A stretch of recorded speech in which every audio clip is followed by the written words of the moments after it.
Savez-vous que les éléphants d'Afrique peuvent tout à fait être domestiqués comme leurs cousins asiatiques? Les éléphants d'Afrique appartiennent au genre Loxodonta, alors que ceux d'Asie font partie du genre Elephas.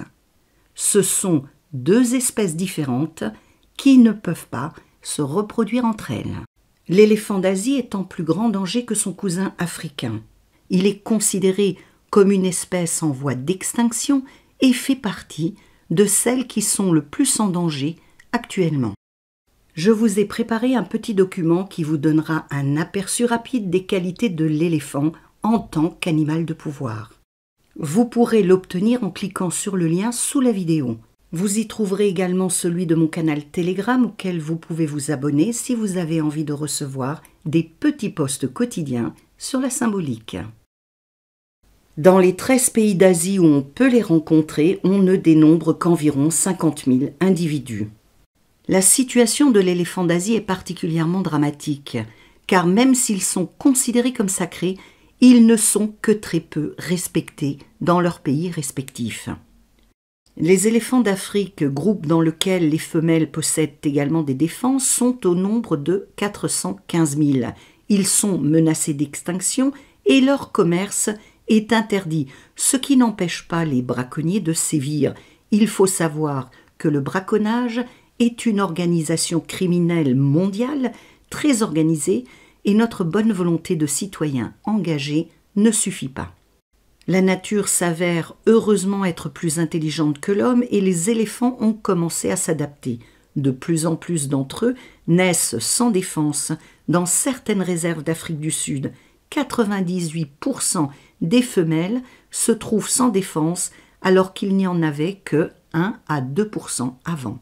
Bonjour, ici Natacha Renata Kimberly.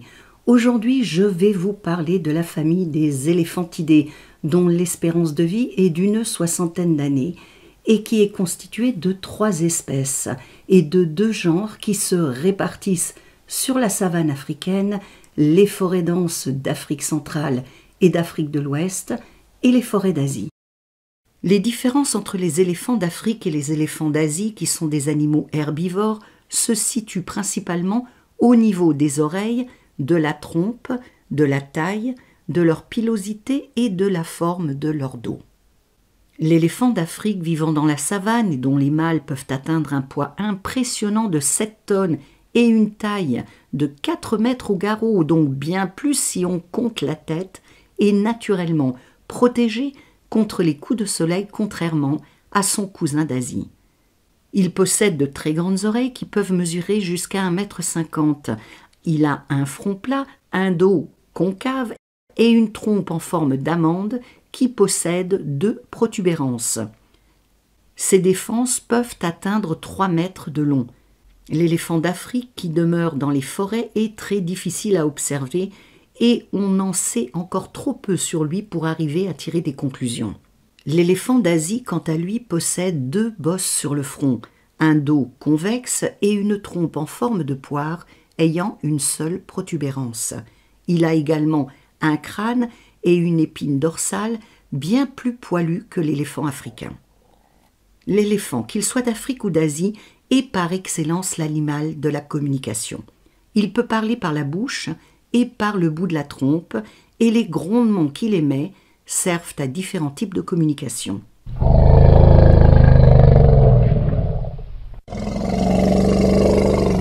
Il émet des infrasons, c'est-à-dire des sons qui se situent en dessous de 20 Hz et qui sont inaudibles pour l'oreille humaine. Grâce à ces infrasons, il peut communiquer avec d'autres éléphants à une très grande distance. Cette capacité de communiquer par le biais des infrasons lui permet de rester en contact, d'appeler à l'aide, d'avertir en cas de danger et de donner des informations sur la nourriture disponible et les points d'eau existants.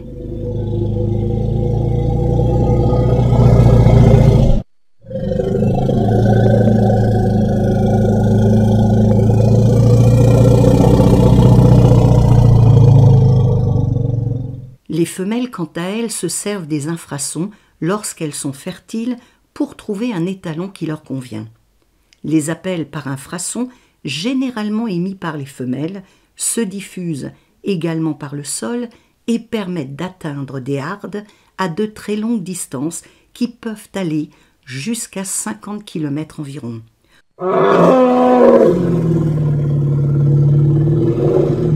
En dehors de l'émission de son, les éléphants communiquent entre eux par le toucher, l'odorat, la vue et la gestuelle. Les groupes d'éléphants constituent des sociétés matriarcales qui s'articulent autour de la matriarche, de ses filles, de ses demi-sœurs et de leurs enfants. Les femelles se regroupent entre elles avec leurs petits dans des hardes sous la direction de la femelle la plus âgée et la plus expérimentée. Les jeunes mâles grandissent au sein de ces sociétés matriarcales qu'ils quittent lorsqu'ils atteignent la maturité sexuelle à un âge compris entre 10 et 18 ans. Ils vivront alors en solitaire jusqu'à ce qu'ils réussissent à rejoindre un groupe composé de jeunes mâles auxquels ils pourront s'allier, ce qui ne les empêchera pas de garder des contacts étroits avec leur famille d'origine. Les éléphants qui éprouvent de véritables sentiments familiaux sont des mammifères sociables, solidaires, sensibles et très intelligents. Ils réussissent le test du miroir de Gallup qui démontre qu'ils reconnaissent leur image dans un miroir et agissent en conséquence. Ils ont conscience d'eux-mêmes. Tout comme les primates, les cétacés et les êtres humains, le cerveau de ces pachydermes contient des neurones dits de von Economo ou encore neurones en fuseau qui sont responsables de l'empathie et de la vie sociale. L'éléphant est un mammifère qui ressent une grande gamme d'émotions qui va de la joie à la douleur en passant par le deuil et la colère. Tout comme les êtres humains, il pleure, se met en colère et se réjouit. Il nous ressemble tellement qu'il est capable, sous l'effet d'un stress, de s'enivrer. Ce n'est que lorsqu'il a absorbé des fruits fermentés et qu'il est ivre qu'il peut devenir agressif et bien moins sociable. Je pense que cela nous rappelle à tous des comportements humains que nous avons eu l'occasion de connaître. Les éléphants éprouvent donc des émotions profondes et ont conscience de la mort. Ils ont de véritables rituels liés au deuil et à la disparition d'un membre de leur clan. Ils veillent le mort en groupe, effleurent doucement son corps de leur trompe, le recouvrent de feuillage et lui rendent hommage. Ils prêtent une attention particulière aux plus jeunes, portent assistance à leurs malades, aident d'autres animaux en détresse et s'occupent du cadavre des membres de leur propre espèce, qu'ils les connaissent ou non. Les éléphants reconnaissent les différentes langues auxquelles ils sont confrontés. Lorsqu'ils entendent des voix d'hommes parlant la langue massaï, ils s'éloignent car ils savent que ce sont des chasseurs potentiellement dangereux pour eux. Mais si ce sont des femmes ou des enfants qui parlent cette langue, ils restent sereinement sur les lieux. Les éléphants se servent également d'outils d'après les rapports de One Voice, dont je vais vous citer quelques extraits. One Voice est une association qui mène un combat non violent pour le droit des animaux. Vous trouverez le lien de leur site sous la vidéo. Les éléphants utilisent les branches comme outils, notamment pour construire des barrages sur les rivières et faire ainsi monter le niveau d'eau afin de faciliter leur baignade. On les a vus aussi creuser un trou au bord d'un étang d'eau croupie afin d'obtenir une eau plus pure. En Asie, on a pu observer des éléphants captifs remplir de boue la cloche que leur soigneur leur avait mise autour du cou afin de pouvoir aller manger les bananes de la plantation voisine en toute discrétion sans que le son de la cloche signale leur activité. On en a vu également creuser des puits pour boire de l'eau, puis arracher l'écorce d'un arbre, la mâcher pour en faire une sorte de bouchon, refermer le trou avec cette boule ligneuse, puis recouvrir le tout avec du sable pour éviter l'évaporation. Ainsi pouvaient-ils revenir plus tard pour se désaltérer. Les éléphants se servent couramment de branches en guise de chasse-mouches ou de gratte d'eau. Certains ont été observés en train de poser de grosses pierres sur une clôture électrique afin de la faire s'effondrer et de couper l'électricité pour pouvoir passer. Pas mal, non, pour soi-disant juste des animaux? Mais cela va encore plus loin et je cite toujours ce qu'a rapporté cette association. L'effet Eureka, c'est-à-dire la découverte soudaine d'une solution à un problème, est une expérience humaine courante. La résolution spontanée de problèmes sans phase antérieure d'essai et d'erreur a été appelée perspicacité chez les humains et d'autres animaux. 3 éléphants d'Asie, Elephas maximus, ont été soumis à un test afin de voir s'ils utiliseraient des bâtons ou d'autres objets pour obtenir des aliments placés en hauteur, hors de leur portée. Sans préalable, un premier éléphant d'Asie mâle âgé de 7 ans a spontanément résolu le problème en déplaçant un grand cube en plastique sur lequel il est monté pour atteindre la nourriture. Lors de tests supplémentaires, il a fait preuve de souplesse comportementale en utilisant cette technique pour atteindre d'autres objets et en déplaçant le cube pour s'en servir comme outil. En l'absence du cube, il a généralisé cette technique d'utilisation d'outils à d'autres objets similaires. Lorsqu'on lui a donné des objets plus petits, il les a empilés pour tenter d'atteindre la nourriture. Le comportement global de l'éléphant était cohérent avec la définition de la perspicacité.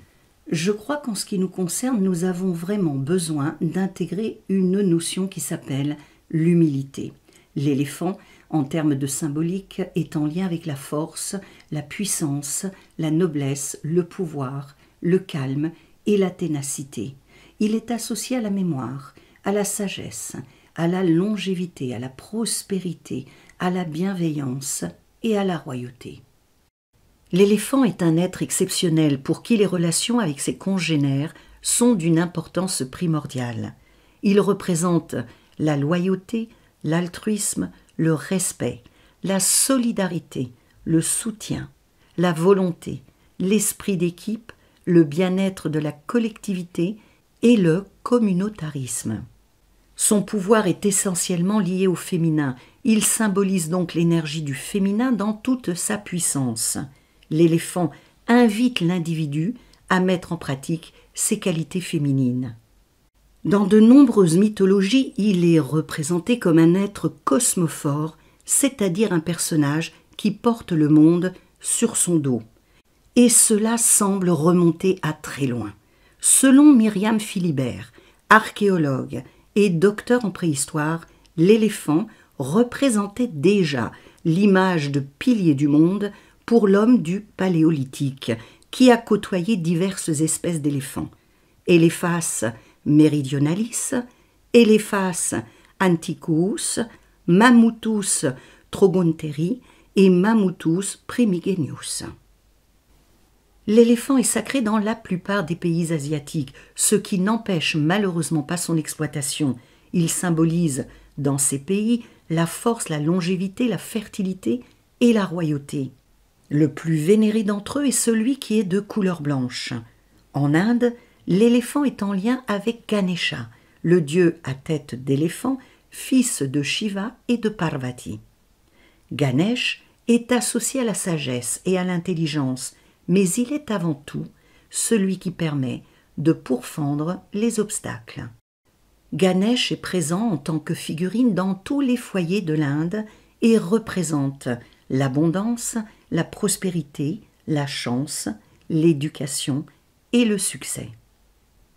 Juché au sommet d'une colonne ou d'un pilier, il symbolise l'éveil. L'éléphant sert de monture à de nombreux dieux de la religion hindoue, comme Agni, le dieu du feu, de la purification et des sacrifices, ou encore le dieu guerrier Indra, le roi des dieux, représenté aux côtés d'Airavata, un éléphant blanc à 3 têtes, 3 trompes et 6 défenses qui a la capacité de produire la pluie. Un éléphanteau blanc à 6 défenses tenant dans sa trompe un lotus blanc serait apparu à Maya Devi, la mère de Shakyamuni Bouddha, et l'aurait ainsi prévenu de la naissance de Siddhartha Gautama, le futur Bouddha, c'est-à-dire le Bouddha historique. Éléphant est également l'un des noms de Shiva, le dieu destructeur de l'ignorance et de l'illusion lorsqu'il exerce sa souveraineté. L'éléphant est même entré dans la vie du peuple celte suite à la bataille des éléphants menée par le souverain de la dynastie grecque des Séleucides, Antiochos Ier dit le Sauveur. Celui-ci a utilisé dans ses batailles des éléphants de guerre et de combat jusque vers 275 avant notre ère pour surprendre et terrifier ses ennemis qui n'en avaient encore jamais rencontré.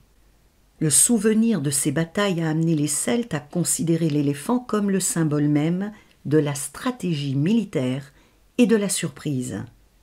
Les Grecs identifiaient l'éléphant au dieu Hermès, gardien des carrefours, dieu des voyageurs, des commerçants, des voleurs, des orateurs et messagers des dieux. Athéna, la déesse grecque de la stratégie militaire, de la prudence et de la sagesse, a été représentée sur certaines pièces de monnaie en train de chevaucher un éléphant. Pour Aristote, 384-322 avant Jésus-Christ, philosophe et polymathe de l'Antiquité grecque, l'éléphant, considéré comme ayant une très longue durée de vie, est consacré au soleil. Pour le peuple de Rome, il était un symbole de longévité, voire d'éternité. On le retrouve gravé sur les médailles de différents empereurs romains comme Philippus, Dioclétianus et Maximus.